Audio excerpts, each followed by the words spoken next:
Okay, testing. Sound. Well, hopefully that's better. Thank you. Meeting number 2, September covered initial concept design for the synagogue. This is a follow-up to that meeting, focusing on the next piece of the redevelopment plan, looking at the residential and other concepts that can fit around the synagogue's design. So we'll jump right into it. We have a lot of material to cover. We'll go through the presentation materials, and at the end, we'll open it up for question and answer, both in the room and then also online. People can insert into the chat, and we'll read those questions out loud and answer them as well, similar to last time.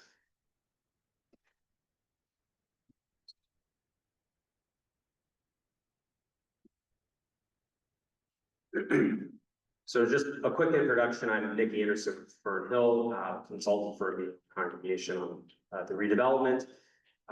Joined with Emanuel Saunders, architects, Jake and Matt, who will speak shortly after me.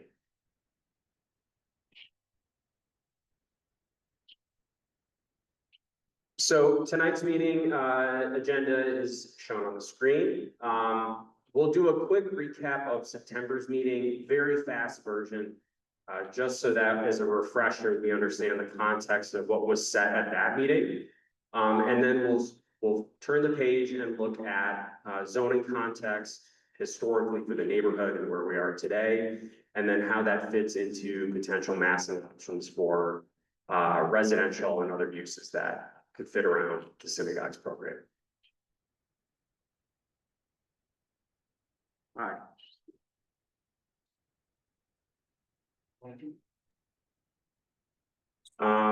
Okay, so again, historically speaking, right, we want to remember why exactly we're in the positioning of the synagogue we are today, and it was because in the early 50s, Lakeshore Drive was supposed to pass through the property to our east along the lakefront. RG meeting. Yeah, we're to the lake. Has its single access point to the northwest corner of its site, and then wrapped parking to the north and to the east. And so this is an opportunity. Obviously, that did not come to fruition. And here we are 5 years later with the chance to relook at this. The footprint of the building in blue and the site in yellow. And then the decision was made to prioritize reconnecting to the lakefront and also moving to the southeast corner. So not only right sizing the footprint for the size of the congregation membership today, but also prioritizing connectivity to the lake. And then what fits in within that envelope of space is a programming of all the different functions, life events and everyday administration that happen in the synagogue, comprising roughly 16,000 square feet of front of house program. And again, the synagogue wanting to be connected to the lake, it is a rather large site. And so from Sheridan Road and the main access point, the footprint of the synagogue is 200 feet from Sheridan. So we need to start to think about site connectivity issues and how we're going to get people from Sheridan all the way east, 200 feet to the lake. So with that, I'll have Matt Waller come up or Wiley, sorry. I combine those two names. Matt Wiley, Jake Waller. Like better for Matt. Matt's going to give a quick recap of the design presentation since I planned from September. Good to see everybody again. For those online, thanks for joining.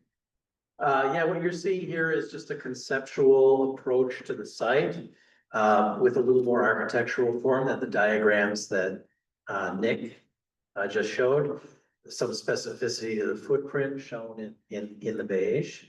But then also a key element that addresses the context of the neighborhood, which is that the access to the site for the synagogue would be focused at the Thorndale and Sheridan intersection to take advantage of the traffic light that's there, rather than having curb cuts in other places along your Sheridan frontage. Shown in the center are actually an access up to the ground level for the synagogue, which would actually be on level 2. And there would be parking and services on level 1. Here you get a shot at what the second level looks like. You would ramp up from Thorndale to an auto port, and actually entry into Emanuel would be toward the north end of the site.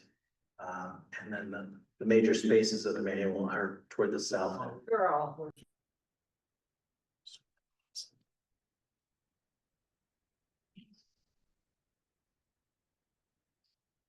Here you're seeing the main level of the synagogue, which is level 2.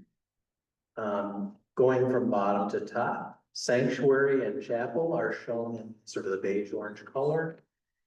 2 sections of social hall shown in blue, though that would be a subdivisible space, much like the space that we're in. Directly above that would be the services that serve those spaces, the kitchen and the required storage. At the very top off the auto port, you can see that there's an entrance and a lobby space that cuts all the way through the building, so that immediately upon entering, you've got views of the lake, because the focus of the design is orientation toward the lake.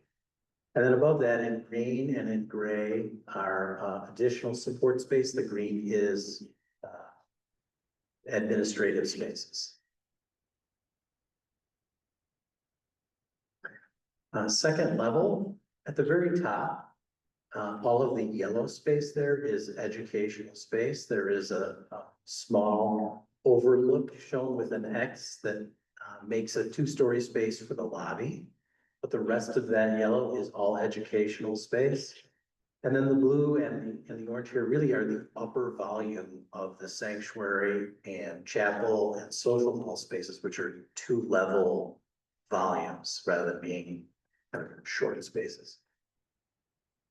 And as side by side for quick reference, one thing to note in terms of the site is the 25-foot required lake setback to the east.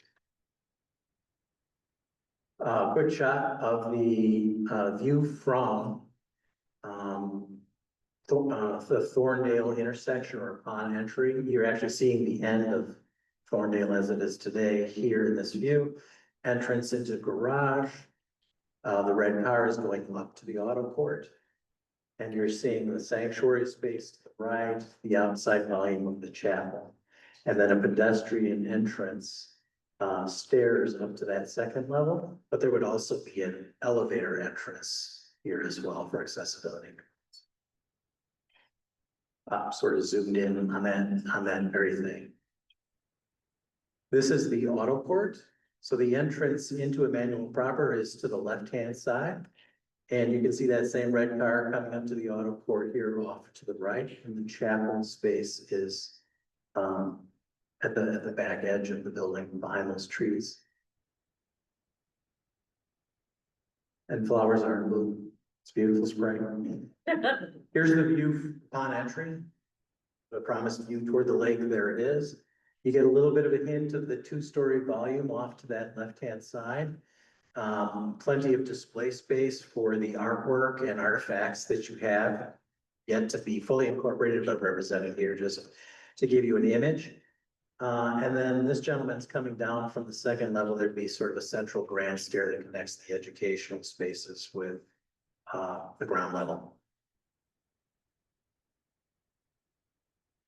And a view, conceptual view of the sanctuary, looking off to the east, taking advantage of the lake view, the horizon, and with the preserved and reinstalled stained glass that's currently in the south end, but now facing east.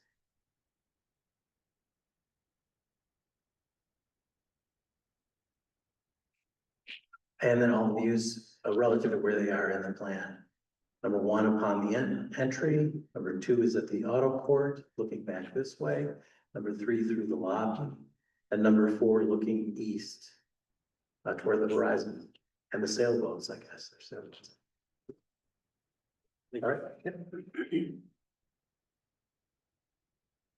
Okay, thank you. So again, that very fast recap of September's meeting, just again, for context, that's the framework for the rest of the presentation, as you'll see. So from a logistics perspective, before we get to rebuilding the synagogue on the east side of Sheridan, we wanted to focus on continuity of operations, continuity of services. And so our partnership also owns and controls the property on the west side, directly across the street from Emanuel Congregation. And so that gives us an opportunity to phase whatever gets designed, approved, and built. Phase one of all of this is building a temporary facility on the west side for the congregation, where they would move once it's completed. Once completed and open across the street, that would then allow us to demolish the east side of Sheridan, rebuild. Once the new synagogue is built, then Emanuel could move out of the temporary synagogue on the west side, back to the permanent home back on the east side. So again, it allows the phasing of construction, allowing Emanuel not to have to find a home somewhere, either not in the neighborhood or not in close proximity. So this is a great opportunity for us to work a little more hand in glove. So this is a concept plan for context of what the ground floor across the street could look like in terms of temporary synagogue operations for the time that the east side of Sheridan is under construction. And so the permanent plan has 16,000 square feet of programming space. This is all of those same functions, but in a much smaller, tighter footprint, but technically is serving the full operations of what the synagogue does for its members. So we're looking at this image. Sheridan Road is to the bottom. North is to the right. You can see Colvin House fronting Thorndale on the left-hand side. Within the footprint of the site on the west side of the street, it's roughly 30,000 square feet of land. And so we're fitting off the back of the building an auto port that would be accessed from the alley. So no curb cuts or disturbing of traffic running along Sheridan Road, which is very important. A private secure drop-off area off the back of the alley, which leads to a lobby where administrative office spaces are, restrooms. And then the rest of the ground floor is classrooms and one large room, similar to like what we're in right now, which would serve as a combination of social hall and sanctuary functions for larger events. But that just gives a sense of what we're thinking about, not only the design of the permanent home, but also the logistics of what that construction period would look like and what those facilities could be. Can I ask a question? Yeah, let us get through the presentation. I promise we'll point to those questions.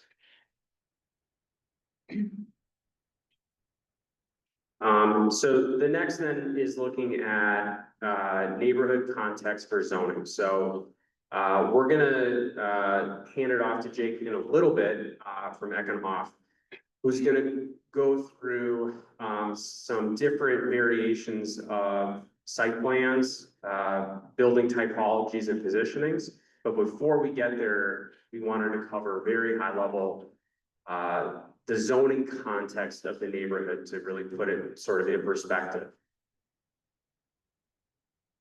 And this will be a little bit of a crash course in zoning.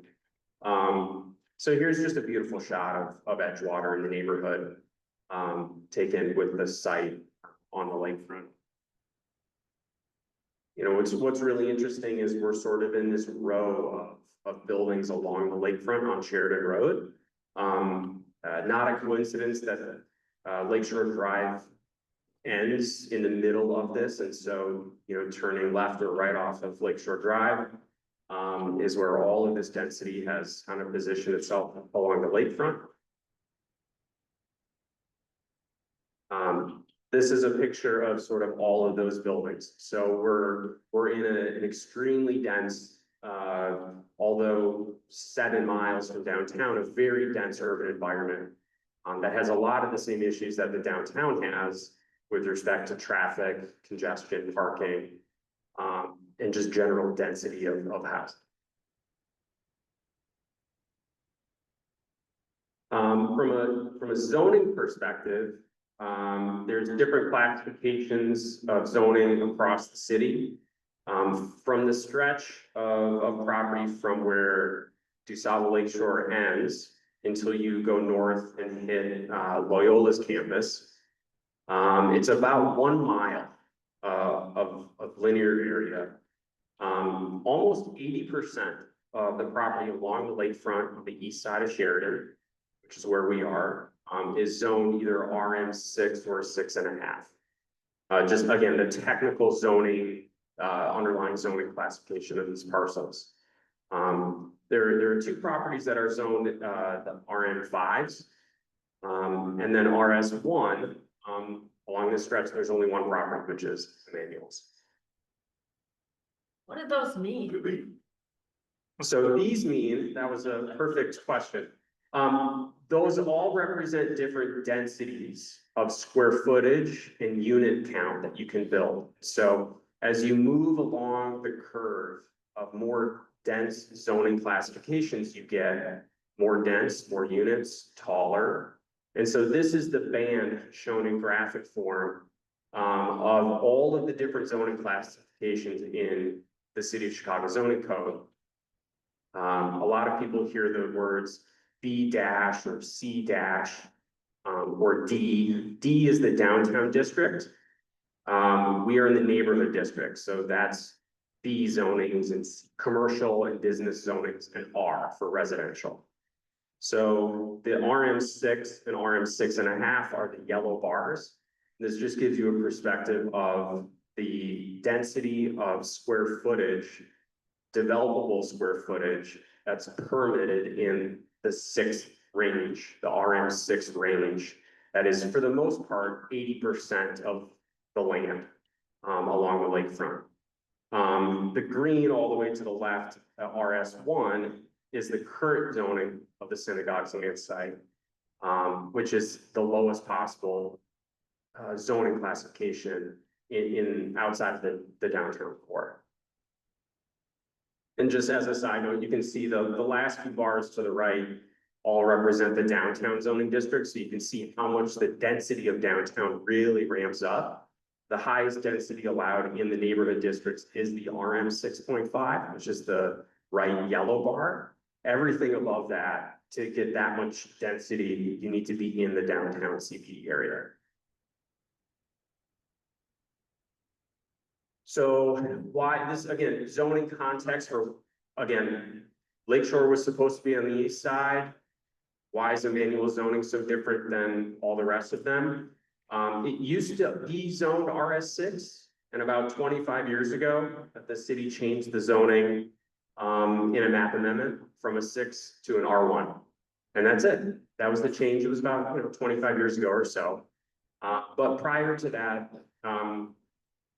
Emanuel was the same zoning as all of those other RM6 and 6.5 properties. So again, just zoning context to explain where we've been, how we got here, where do we go from here?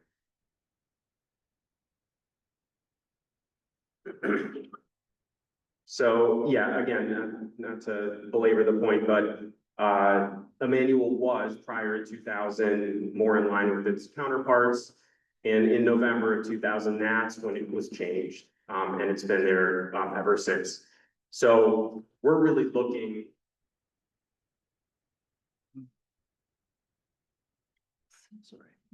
So we'll look at massive studies that basically almost have a what if kind of a strategy to them. What if the zoning was returned back to the zoning prior to the downzoning effectively, right? And what would that look like? How would that be masked on the site? Again, looking at the site, to the east in orange is Emanuel's property. To the west in the blue, is, the Fern property. We talked about construction, logistics and phasing, but the green outline of the whole site together, in terms of land area represents over 2 acres. It's a very, very large assembly of land, which affords a lot of flexibility to how we phase and shape the massive.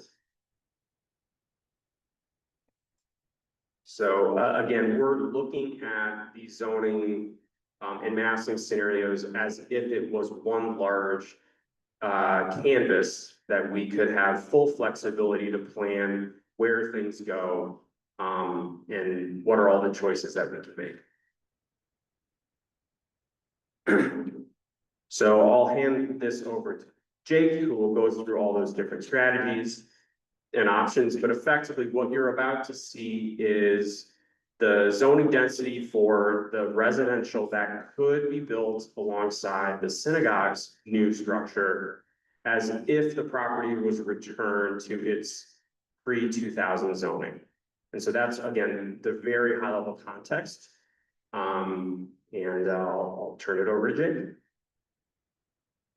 Thanks, Nick. One more thing I think we want to add before we show all of these, add this higher density of the R6, 6.5 range, is that they do represent the same sort of paying for the synagogue that Matt showed earlier. They assume everything that Matt showed is sort of underwritten, as we would say, in developer land by this much density. And so there's no additional sort of funds needed to make the synagogue that you saw from Matt earlier happen. That doesn't mean that that's what's going to get approved or that's what's going to get built, but they all use that same assumption. And they start with, at concept 1, what a lot of these buildings were 50 years ago, 60 years ago when they were built, a slab building, a tower. And then from there, at option 16, you'll see we're taking that very same density and breaking it down into smaller buildings, but there are more buildings. Instead of one singular slab like we have around us, it's many smaller buildings. So we think there's probably a vein there. Of these 16 options, we don't feel like there is a right answer that we've gotten to yet. There's probably some really good wrong answers for a variety of reasons that you'll see here, but we wanted to kind of game out and show a bunch of them. There's 16 here. There's really 4 themes, probably 4 variations on those 4 themes, which is how we got to 16.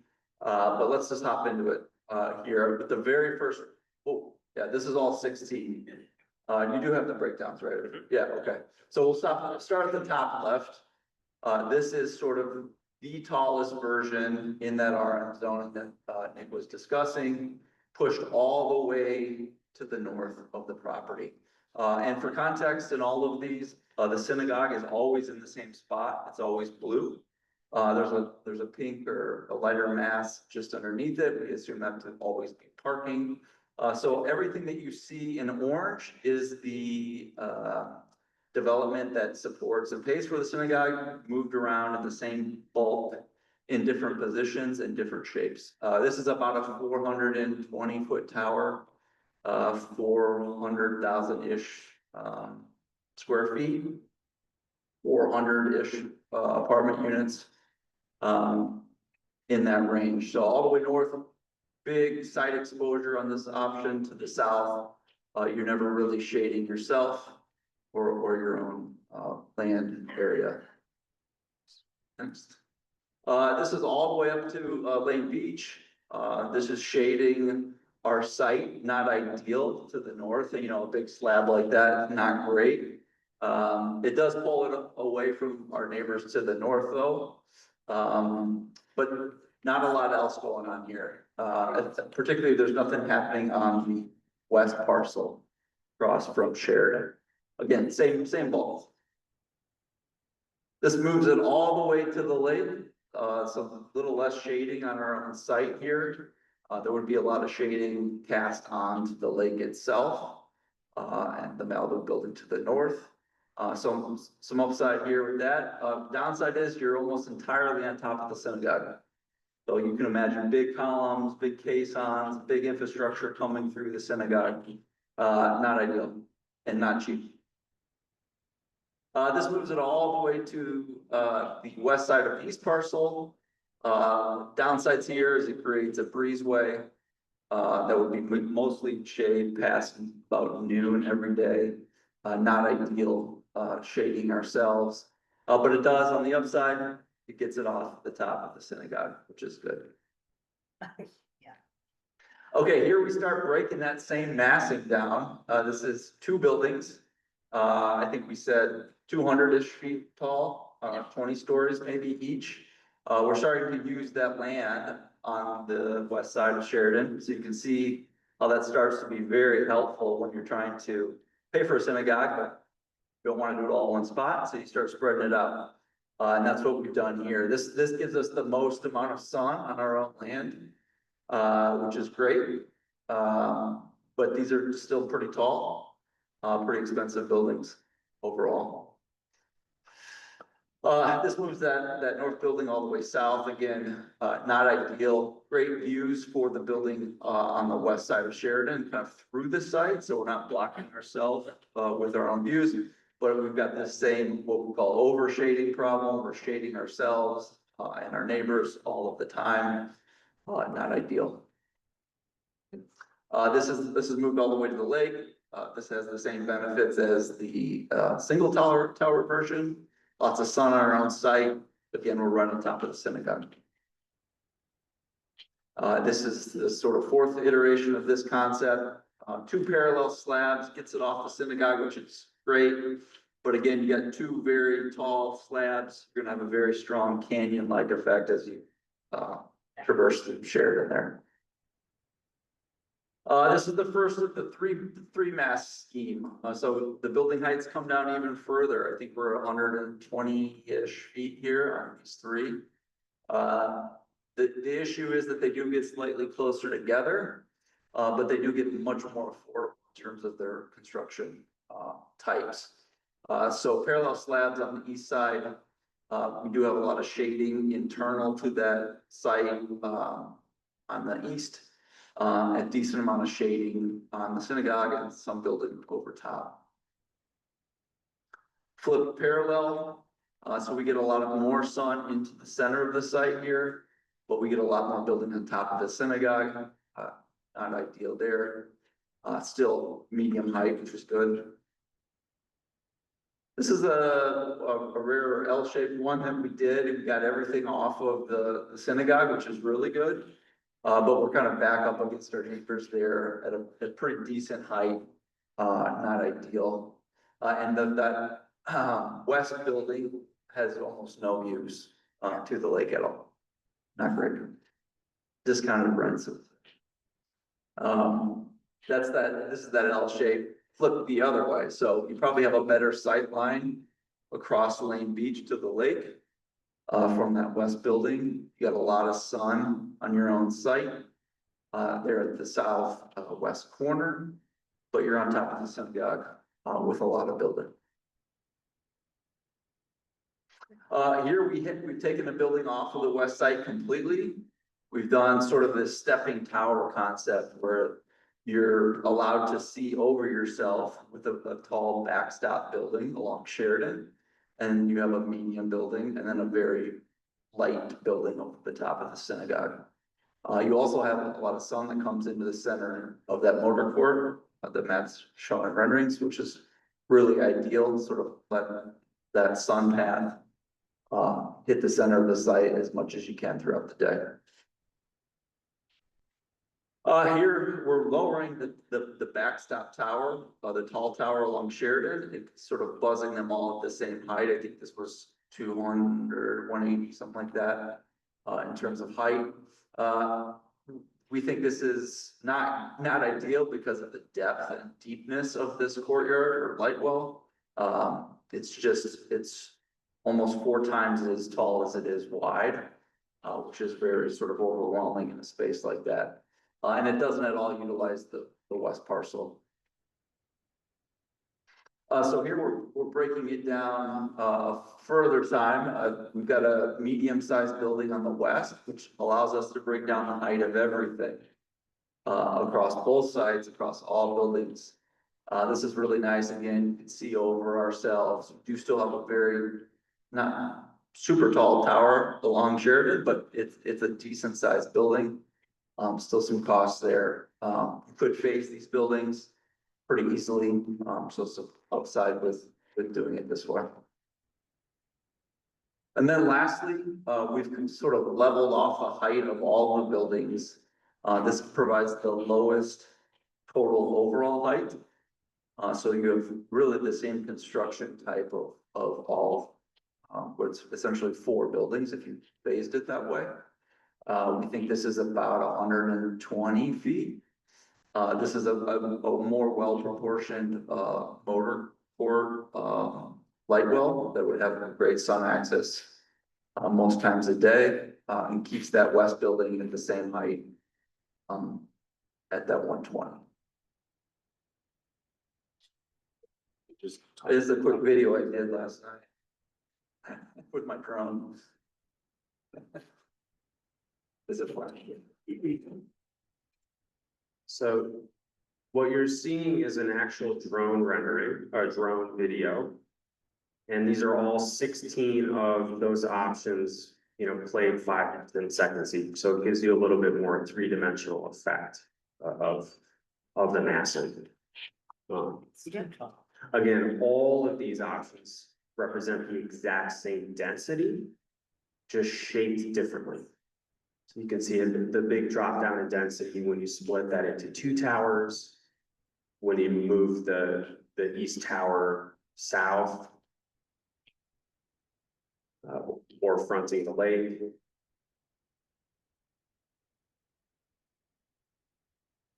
Or moved west to Sheridan.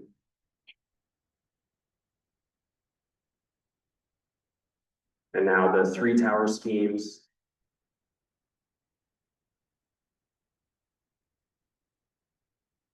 This version with the two towers east of Sheridan, oriented north-south. This is the L-shaped building with no building above the synagogue.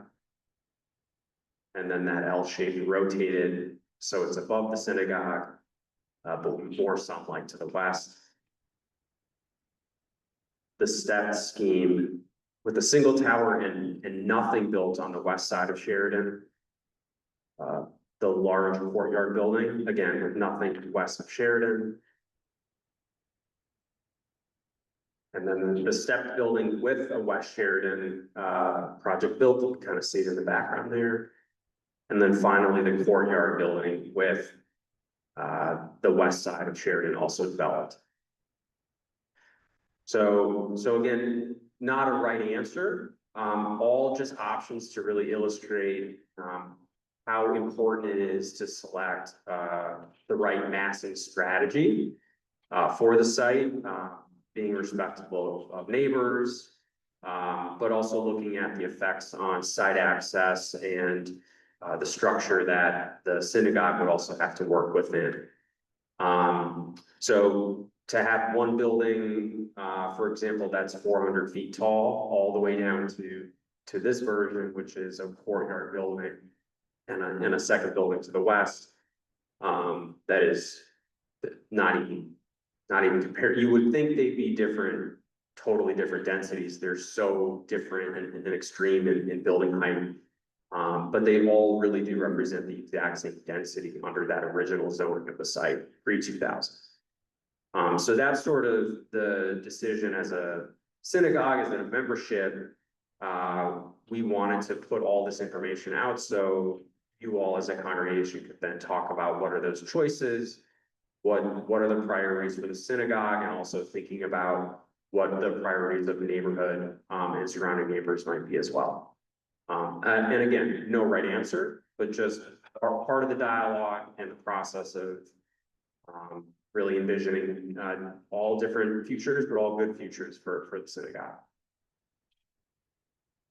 So that's the end of the presentation. I'm sure there are a ton of questions. To the folks online, if you want to start entering questions into the chat, you can do that.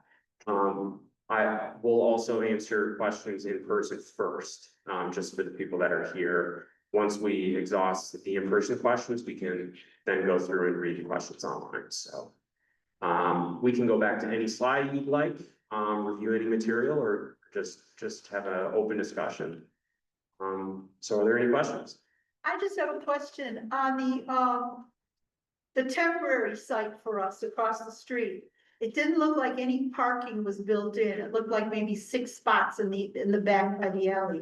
Was any parking considered? There's no room, sorry, thank you, yes. So the question was on the temporary synagogue facility on the west side of Sheridan. There didn't look to be any parking design there. As of now, there isn't parking. It is a much smaller site. It's about half the size of the east side parcel, which is 64,000 square feet. The west side's 30,000, half the size. So when you fit the synagogue programming on just one floor, plus a social hall, a sanctuary, and a motor court, you just don't have physical space for on-site parking. We are going to study and look at, as we build out the east side back here, if we can phase construction of maybe multiple buildings, that would allow a surface parking lot area to be reserved, so that while the synagogue's operating to the west, there would be parking on the east side still in an area. So, yes. Nick, above the synagogue, if there's a structure, is there a height at which you do not have to have all of that, the caissons and posts taking up space? I'll let the architects answer that. Do you want to repeat the question too? Yeah. Okay. Yeah, the question was, is there a height at which the building over the synagogue wouldn't require columns coming through the space? I would say that height is probably 12 stories. That's kind of the limit for the lighter, what we call cold form metal frame buildings that can really treat the roof of the synagogue as a transfer roof. They transfer the loads out to the synagogue structure. Once you get above that 12-story mark, you're into concrete or big steel columns. And so they would need to be sent all the way to ground. Thank you. I have a bunch of questions. The temporary space, is that gonna be constructed as temporary space, or with the thought that it will become the first floor of whatever goes up on the west side?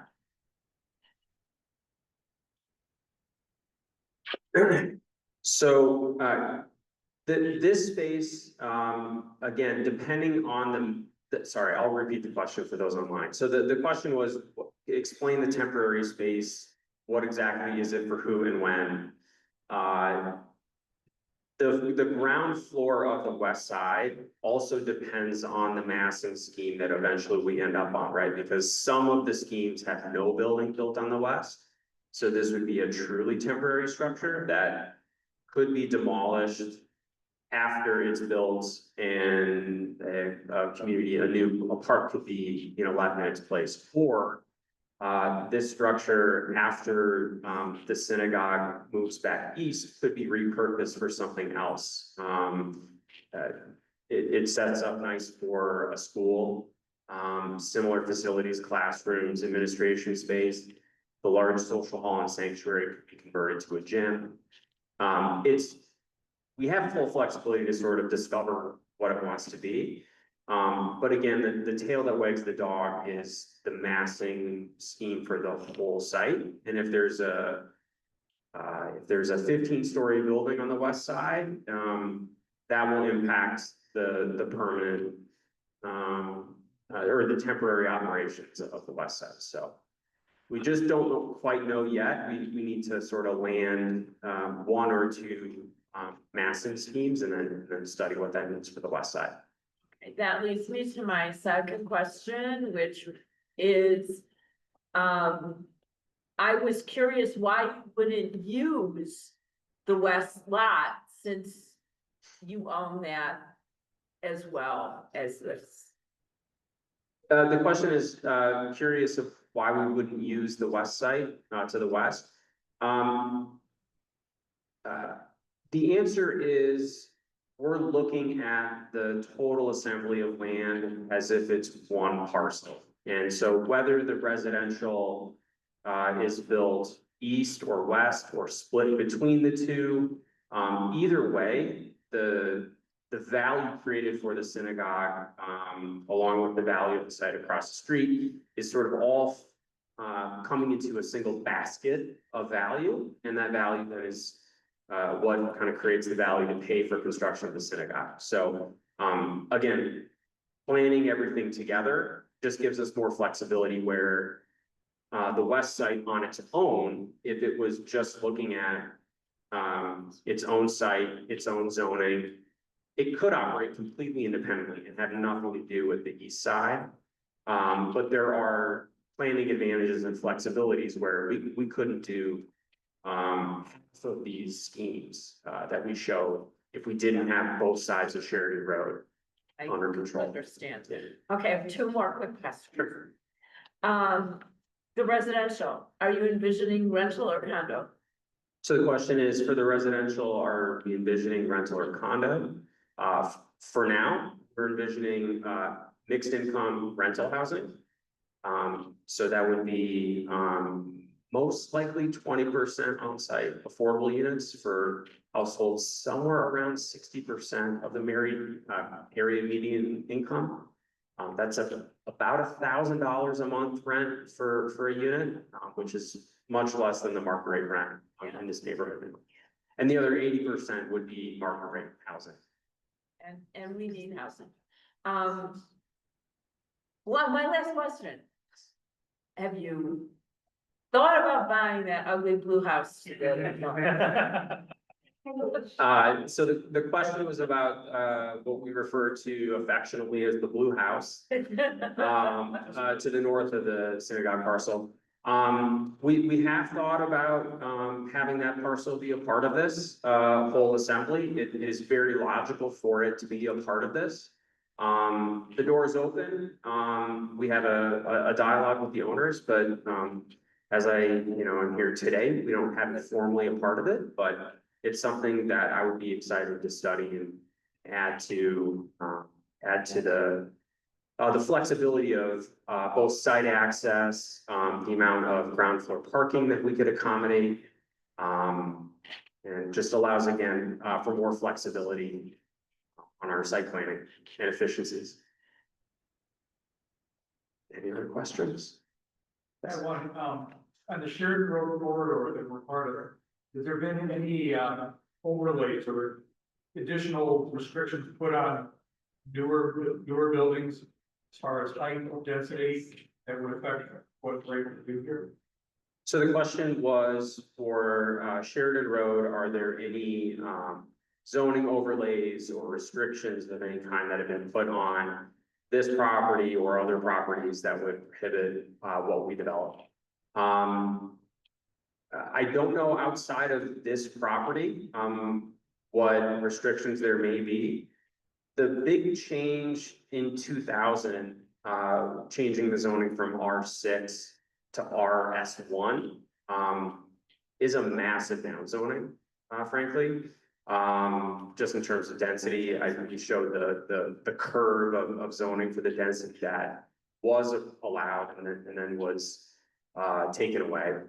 The site is in the lakefront protection zone. So the 100 to 200 feet of properties that run along the whole lakefront.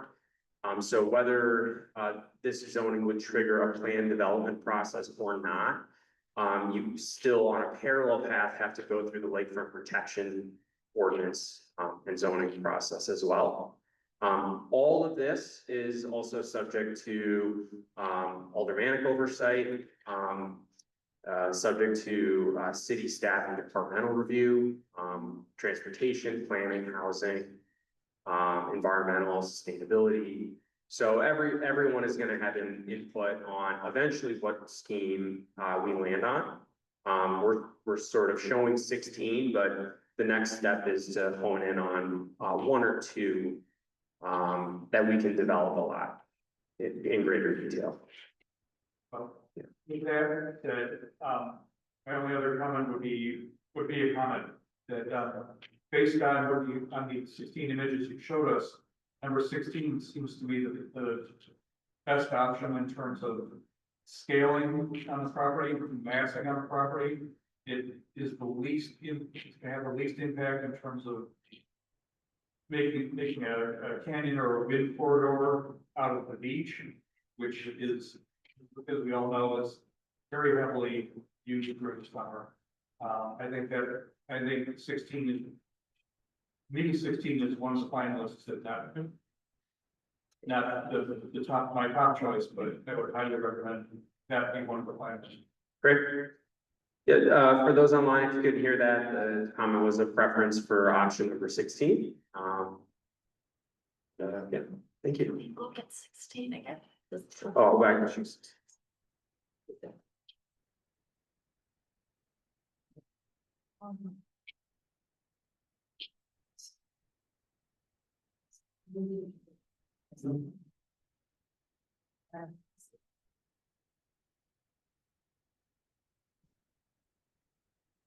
So here is 16 shown again. Thank you. Sort of a traditional courtyard building and then a similar height building on the west side of Sheridan. It's number 16. Sorry. Yes. I'm curious, with, in the options that had building over top of the synagogue, what kind of shared access would there be for emergency exits, things like that? Obviously, security is something we consider, so I'm just wondering what those overlaps might be. Yeah, the floor plan layouts were done in anticipation of something up above. So the exit stairs, we've planned out how, for the two uses, synagogue and the residential up above, where exiting wants to take place on the floor plan will be somewhat different from residential to where you might want stairs. You don't want stairs coming through the sanctuary, even though that's optimal perhaps on the floors above. So we've planned in transfers at certain levels so you can get from where it's optimal for residential to where it is optimal for synagogue layout. And then there would need to be technology, controlled access points. There might be some limits on using the exit stairs for traveling between floors within a synagogue. That might be prohibited because it's every time you go into that exit stair, you create a breach in the shared exit route. So at this early stage, we have planned for that to the extent that we can.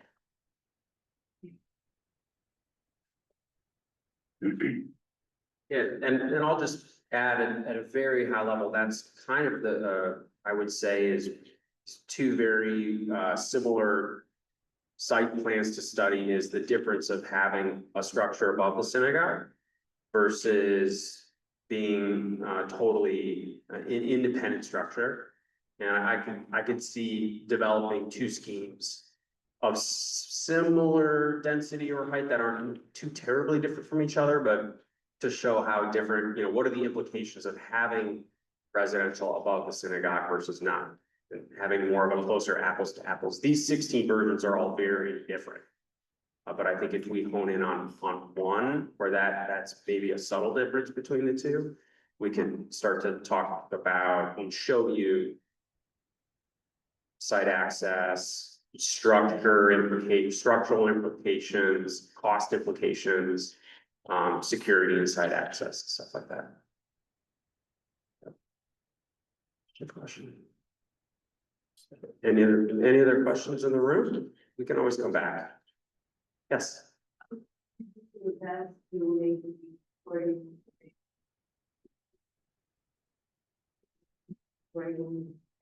Yes, so thank you. And I had one other slide you just reminded me that I did not show, so I'll show that now.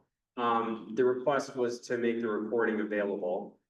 And let me just flip to that page. I was so excited to get to question and answers that I forgot to go to this last slide.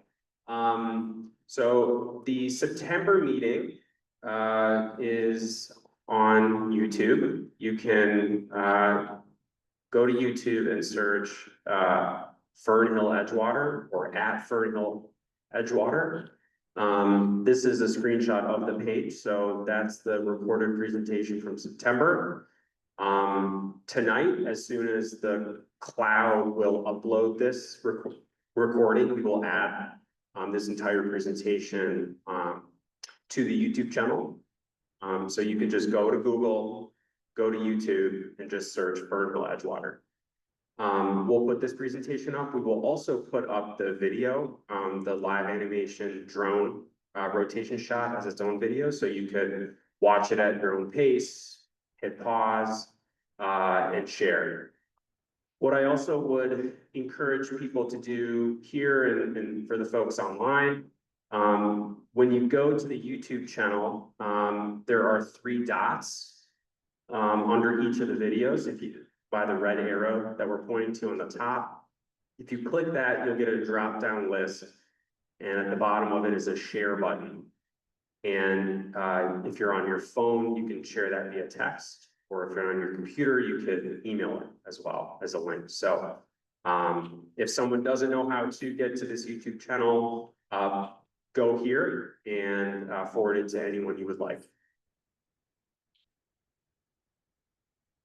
So with that, I will look at the chat bar on the online questions and try to get through those, see how many there are.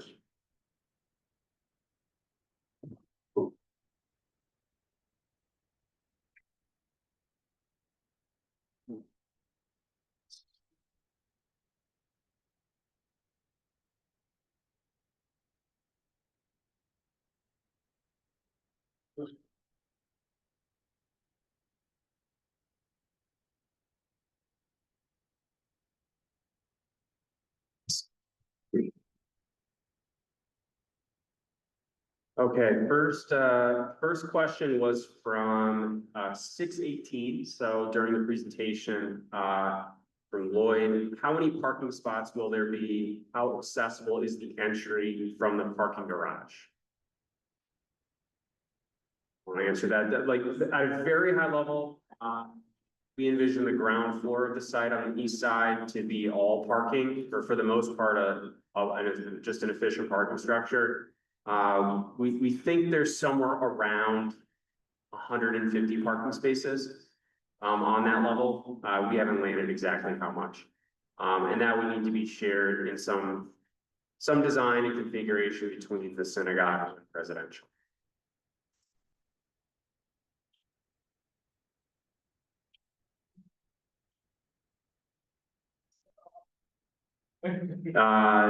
Question from, and I'll read all of these. Sorry.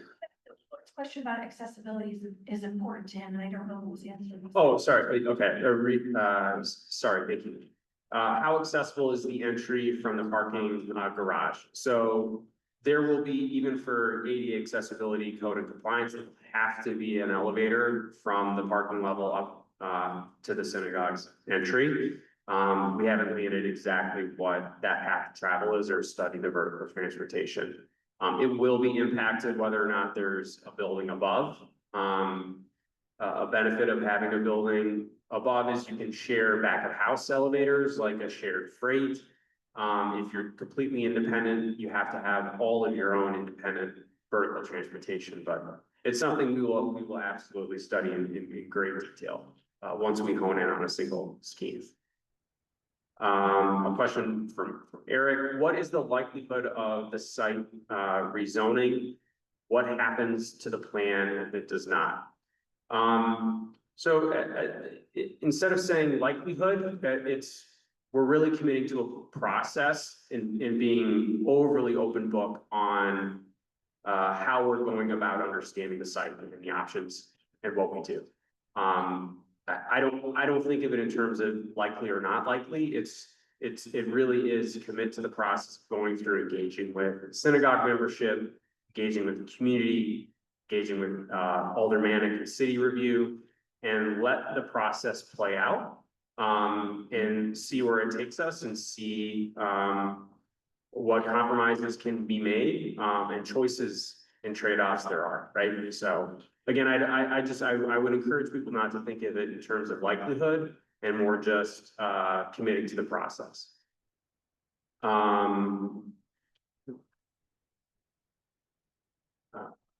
He asked, Eric also asked the same question about the possibility of buying the adjacent home to the synagogue, which he answered previously. Emily asked, does the alderwoman support rezoning the property?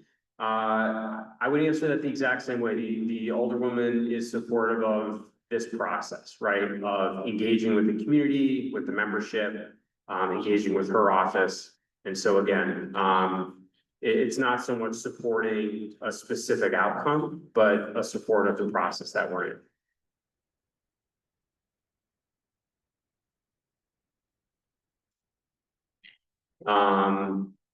Eric also asked, what is the process for deciding which plan to go with? Ranked choice voting. So I think we, as developers and architects are sort of looking to the congregation's leadership to sort of give us direction on all the huge range of density configurations that we showed, and hone in on maybe one or two of those and to study those further. And then it's an iterative process where we need the feedback, we develop it, and then we come back. As we iterate the design, we also share those with the community. We'll start to engage much more closely with the City of Chicago departmental staff once we actually have one or two plans to focus on, as well as the aldermanic engagement as well.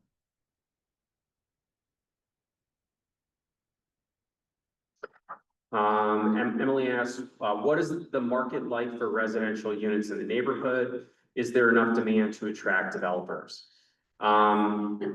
Yes. Yes, I think, it's fascinating to look at the development of this neighborhood, specifically all of the properties along Sheridan Road having been built around 1970, plus or minus.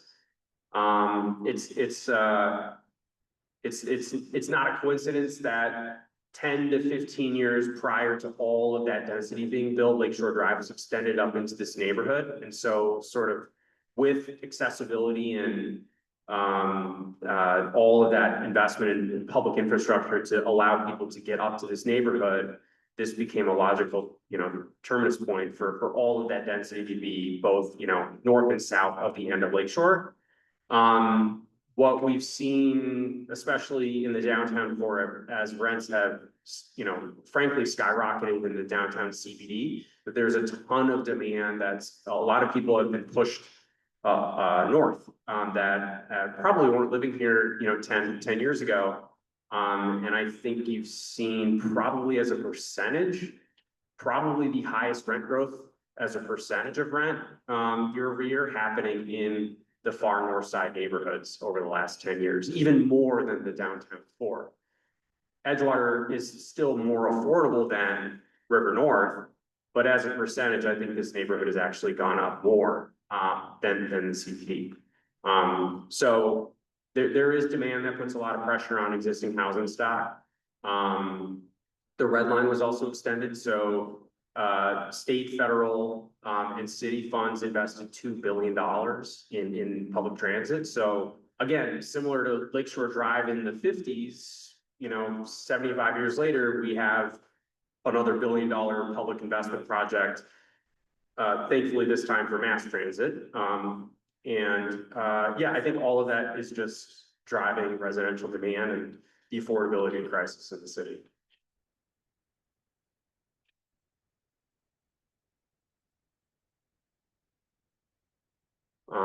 Just a comment from Eric about a requested development program to incentivize members from other neighborhoods to join your congregation. From Mary Lou, really interesting question and I'm glad, thank you for asking this. Is there a choice to rebuild the synagogue without residential building? Maybe one of the most important questions to ask tonight, because the short answer is money, right? The residential creates the value, the density is what creates the value that allows the synagogue to reinvest that value back into building its synagogue.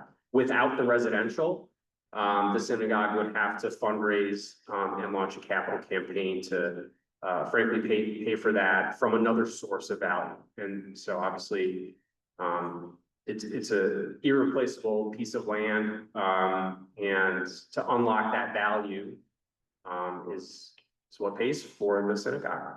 It's a complete direct correlation. So without the residential, it's a different fundraising structure to rebuild.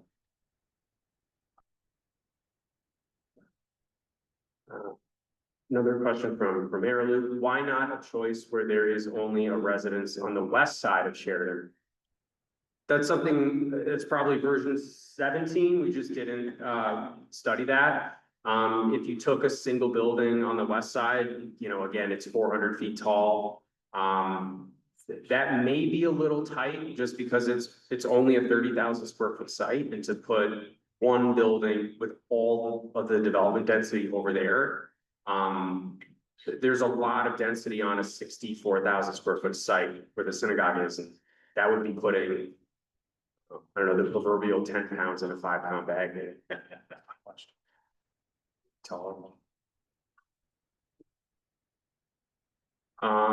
Question from Noah, would all options net the same amount of homes? Will you offer bike parking for residents? Yes and yes. So all of these options are the exact same density, exact same unit count. It's only shaping that changes. We will have per code 1-to-1 bike parking per residential unit. That's city code.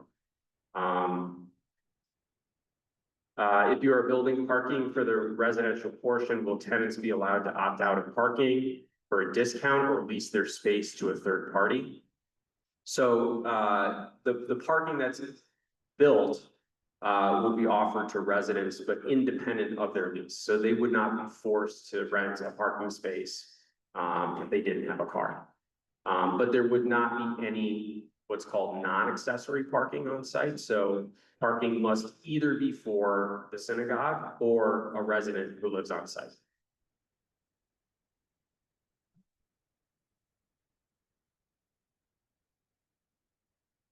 Another question from Marilu, how will the project be financed?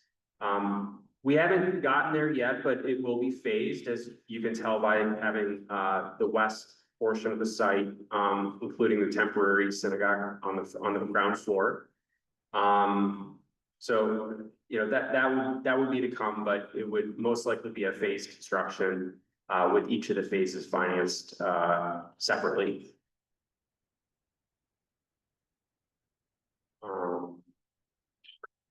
Question from Emily, how long can the synagogue afford to let the process play out? That's really not, I just wanted to read the question, but totally over my pay grade to answer that. Next question.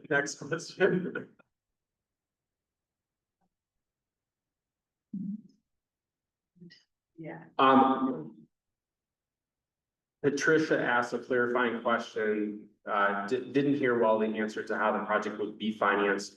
What I should clarify is assuming some version of the density that we've shown today, whereby the synagogue can revert back to its pre-2000-ish zoning. That anticipates the entire project and construction of the synagogue to be put on the private sector developer. So the project capitalization will include construction and delivery of the synagogue. So that is our goal. That is the very high level goal of, on our side, designing a site, that enough value is created where that financial obligation, is all on the project, not on the congregation or its members. Again, that's our goal.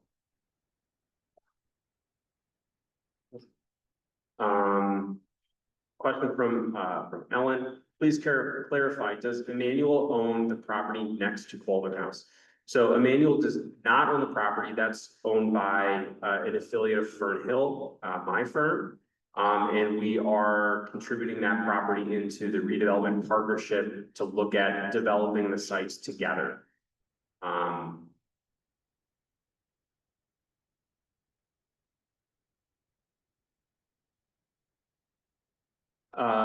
From a question from Scott, what is the approximate cost of the synagogue as a standalone building?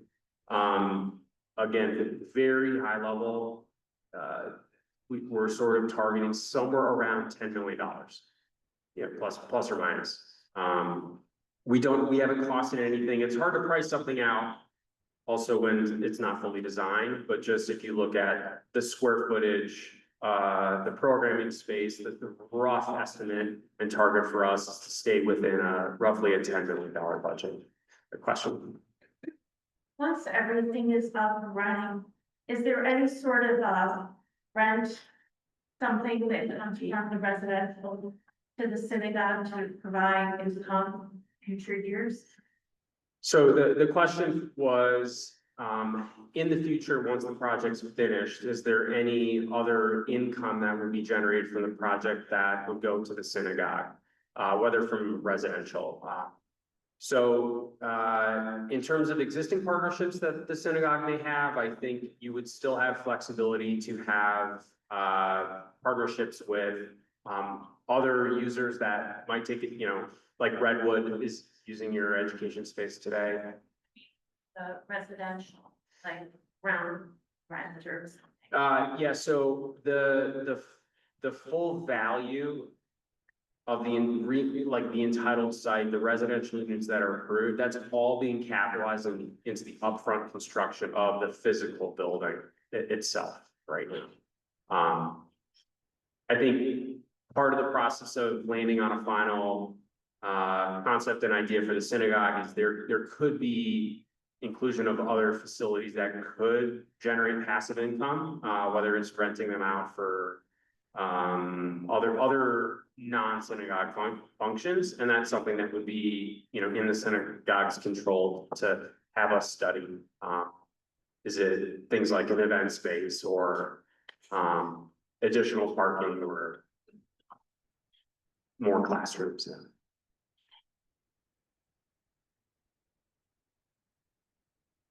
A question from Noah, what options do the architects currently favor and think work the best?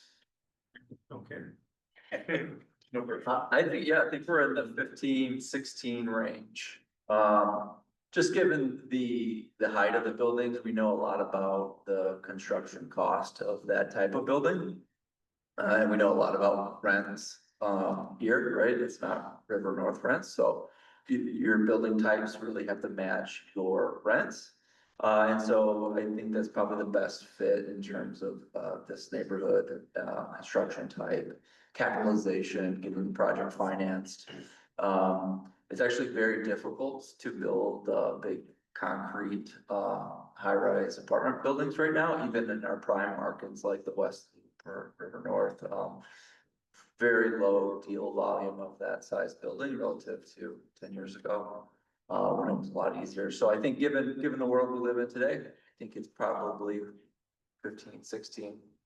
These options that break down the building into smaller chunks that can be done as separate executions of a building, it's much easier to see happen right now.